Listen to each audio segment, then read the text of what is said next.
Dan Illman, along with the great Andy Beyer, kicking off a 50-cent pick 5 at Oaklawn Park on Holiday Monday. Race number 6 is the Grade 3 Bayakoa. We take a look at this field of fillies and mares. $200,000 is the purse. They're traveling a mile and a 16th. And looking at the pace of this race, Andy, we know Motion Emotion is pretty fast out of there, but so is Lady Suebian. I think Lady Suebian is capable sitting off of the pace, and if I was Tyler Bays, I would have her off of Motion Emotion.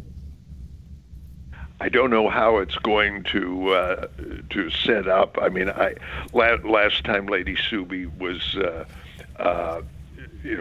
went out and just set a suicidal pace, and jockeys and trainers usually don't like to see that happen a second time, so maybe they will be a little more cautious with her.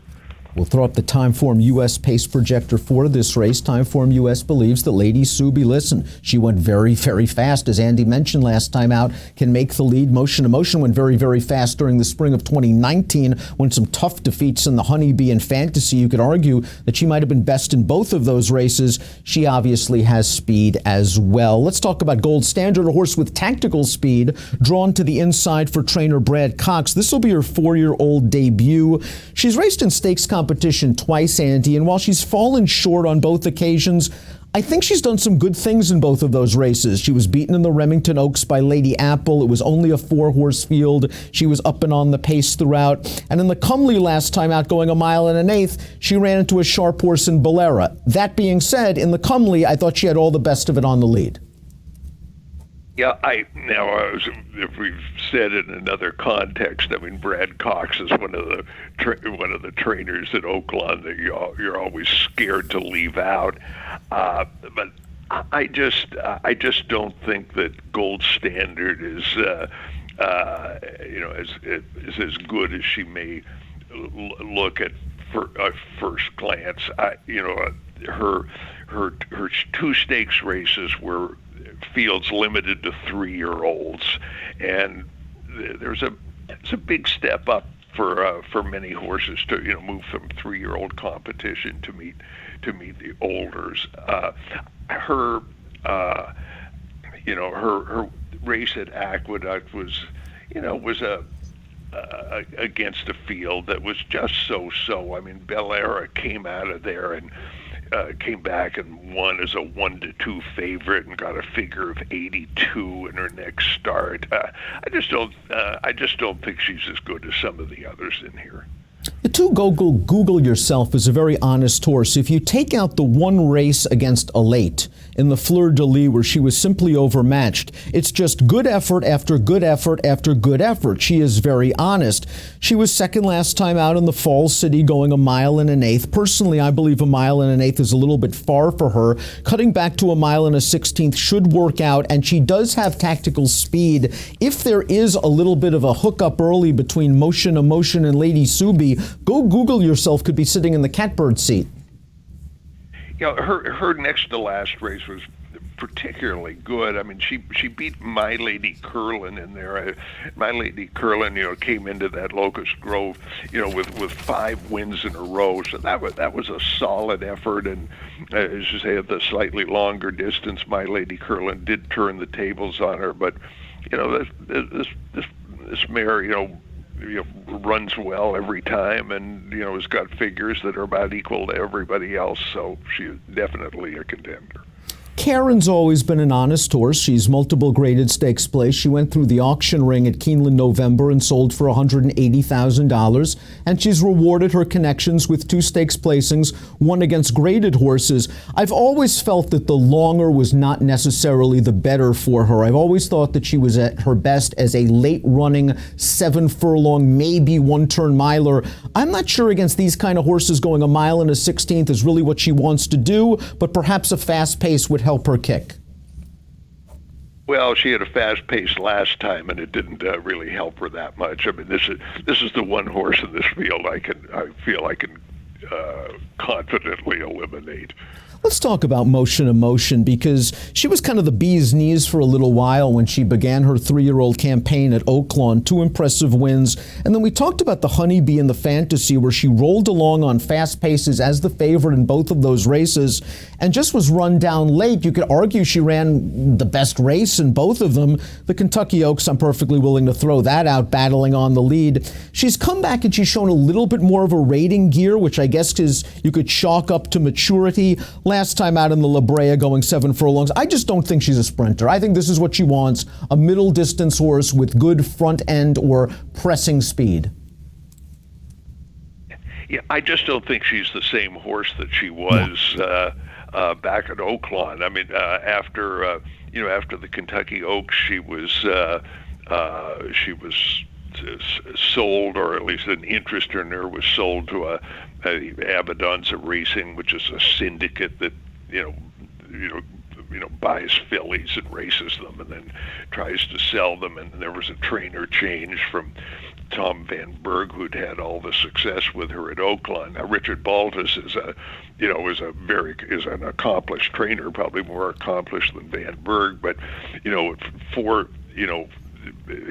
raced her 4 times, and when the Zia Park Oaks with a figure of 77 is your major accomplishment, I just don't think she's as good as she was last year. I think your point's very well taken, because you just look at the figs early from her 3-year-old season. She has not gotten better. As a matter of fact, she's tailed off a bit in her 4 starts with Baltus. Her best Beyer speed figure, an 82 at Keeneland, which I thought was actually kind of a disappointing loss, considering she took over the lead, opened up a big lead in the stretch, and was beaten that day. She ran much faster early as a 3-year-old. She's going to have to get back to that race. Let's talk a little bit about Lady Suebian. In the Pippin, she just ran off under Tyler Bays. She just went so fast early. It took all of the starch out of her. Is that her running style? I mean, she tried that in the Tranquility Lake 4 starts back at Del Mar, and it worked very well against weaker competition. I know that there is a rating gear there. I'm hoping that she can utilize it. I think we should talk about Lady Suebian and Whoa Nelly together, because they come out of the same race, and so you picked Whoa Nelly and I picked Lady Suebi. So let me tell you why I did. I mean, the pace of that Lady Suebi race was really exceptional. I mean, that was 22 and change going a mile. I mean, this was a suicidal pace, and the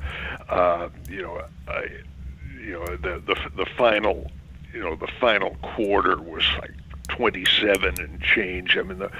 She just stopped, and the speed stopped, and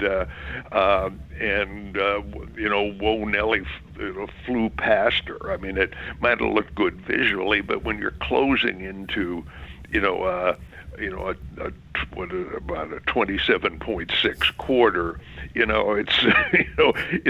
it's easy to look like you're running faster than you really are. And Whoa Nelly, before that race, what was she? She was an allowance horse, and now she runs the one big race of her life with an absolutely perfect pace setup. I want no part of her. I don't know how Lady Suebi is going to run in here, but I thought she was in a situation last time where she was just kind of forced to go a little more than she wanted. I don't know how this race is going to develop, but I want to give her another chance to just maybe make the lead in a non-suicidal pace, because I think she's got a very good chance of winning if she doesn't go on a kamikaze mission. Let's throw up our selections for this race. Andy mentioned who we like on top, and I understand the argument against Whoa Nelly and that she's dressed up by that last race. I mean, again, you're right. The 92 Beyer came out of nowhere. She could not have gotten a better pace setup. My bet in this race is that there's going to be another fast pace. I just have a feeling that Motion Emotion is going to show stretch out speed. She draws inside. I think they're going to send. That has been her most successful tactic throughout her career. I think Lady Suebi is going to be keyed up as well. We'll see if O'Nelly gets another setup. I'm not encouraged playing her at a relatively short price in here, and she was favored in the Pippin. She might actually go favored off of that number last time in the Pippin. It's an interesting race. I do like where you're going with Lady Subi, though, because while O'Nelly is dressed up, maybe Lady Subi's dirtied up a little bit. It's really going to be all about how this first quarter mile is run. Yeah, I have no idea. I just think Lady Subi has got talent, and her form's a little covered up, and I think she'll be a decent price. So that's my preference. Some really nice races at Oaklawn Park on Monday. The Bayakoa kicks off a 50-cent pick 5 wager. It's race number 6. It has an approximate post time of 3:08 Central. Best of luck.